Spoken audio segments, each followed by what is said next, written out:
ప్రధాని మోదీ కాసేపట్లో సికింద్రాబాద్లోని ఉజ్జయిని మహంకాళి అమ్మవారిని ఆయన దర్శించుకోనున్నారు. దీంతో పీఎం కాన్వాయ్ వెళ్లే మార్గంలో భారీ బందోబస్తు ఏర్పాటు చేశారు. ఇప్పటికే సికింద్రాబాద్ ఉజ్జయిని మహంకాళి అమ్మవారి ఆలయంలో స్పెషల్ అలంకరణ పనులు పూర్తయ్యాయి. ఆలయ ప్రాంగణంలో మోదీతో పాటు ప్రధాన అర్చకుడికే అనుమతి ఇచ్చినట్లుగా తెలుస్తోంది.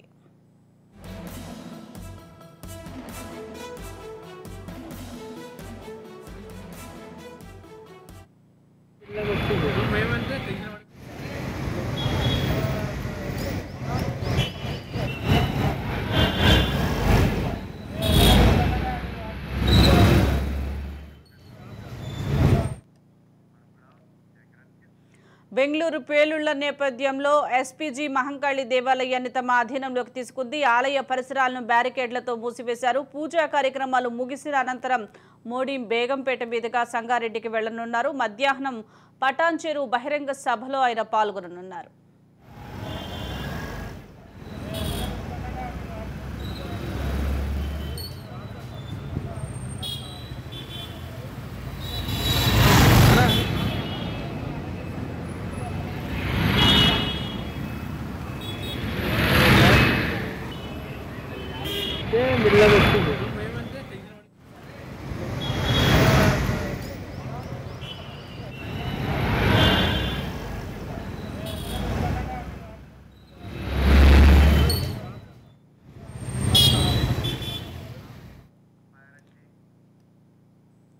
ప్రధాని మోదీ మరి కాసేపట్లో సికింద్రాబాద్లోని ఉజ్జయిని మహంకాళి అమ్మవారిని ఆయన దర్శించుకోనున్నారు. దీంతో పీఎం కాన్వాయ్ వెళ్లే మార్గంలో భారీ బందోబస్తును ఏర్పాటు చేశారు. దీనికి సంబంధించి మా క్రైమ్ బ్యూరో చీఫ్ ఇన్నారెడ్డి అందిస్తారు. ఇన్నారెడ్డి, చెప్పండి, ఈరోజు ప్రధాని మోదీ ఉజ్జయిని మహంకాళి అమ్మవారిని దర్శించుకోనున్న నేపథ్యంలో అక్కడ ట్రాఫిక్ ని కూడా దారి మళ్లించినట్లుగా తెలుస్తోంది. బ్యారికేడ్లు పెట్టి కూడా పోలీసులు భారీ బందోబస్తు ఏర్పాటు చేసినట్లు ఉన్నారు. అప్డేట్స్ ఏంటి? మనం గమనించు మరి కాసేపట్లో ప్రధాని మోడీ సికింద్రాబాద్ మహంకాళి అమ్మవారిని దర్శించుకున్న నేపథ్యంలో పూర్తి స్థాయిలో భద్రతను ఏర్పాటు చేయడం జరిగింది. 3 అంచెల భద్రత ఏర్పాటు చేసి ఆ ప్రాంతంలో అంటే చుట్టుపక్కల ఎవరిని రానియకుండా ఇప్పటికే ట్రాఫిక్ ను కంట్రోల్ చేయడం జరిగింది.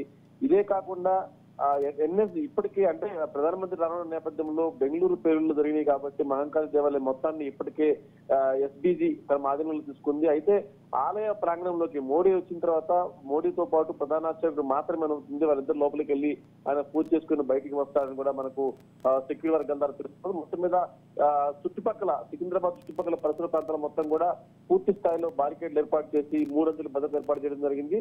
ఈ రోజు హైదరాబాద్ మొత్తం కూడా మోడీ పర్యటించే ప్రాంతాలన్నింటిలో కూడా పూర్తి స్థాయిలో సెక్యూరిటీ ఏర్పాటు చేశారు.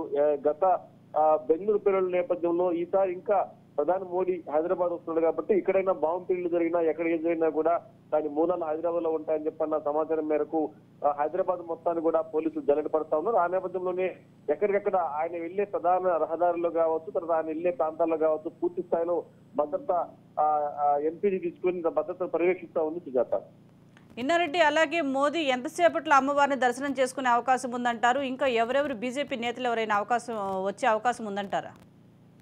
సుజాత, మనం గమనించవచ్చు పూర్తి స్థాయిలో మోడీకి సంబంధించిన వ్యవహారంలో ఇప్పటికే ఎక్కడెక్కడ పూర్తి స్థాయిలో భద్రతను కూడా ఏర్పాటు చేయడం జరిగింది. దీంట్లో ప్రధానంగా మరి కాసేపట్లో ఆయన వస్తున్న నేపథ్యంలో లోపలికి అంటే అమ్మవారి దగ్గరికి మాత్రం ప్రధాన పూజారి తర్వాత ప్రధానమంత్రి మాత్రమే వెళ్తారు. చాలా వరకు కూడా ఈ బాంబు పేలుళ్లు జరిగిన నేపథ్యం కాబట్టి చాలా తక్కువ లిమిటెడ్ మెంబర్స్ మాత్రమే అలౌ చేస్తున్నట్టు తెలుస్తా ఉంది. అయితే దీని మీద ఆయన ఎక్కడికెక్కడికైతే వెళ్తాడో వెళ్ళిన ప్రతి ప్రాంతంలో కూడా పూర్తి స్థాయిలో భద్రతను ఏర్పాటు చేయడమే కాకుండా తర్వాత ఆయన వెంట ఉండే వ్యక్తులు కూడా లిమిటెడ్ మెంబర్స్ కూడా దాన్ని డిసైడ్ చేసినట్టు తెలుస్తా ఉంది. లాస్ట్ మీట్ లో కొంతమందిని దూరంగా పెట్టినట్టు తెలుస్తుంది. మొత్తం మీద హైదరాబాద్ లో ప్రధానమంత్రి పర్యటన పోలీసులు చాలా అప్రమత్తమయ్యారు.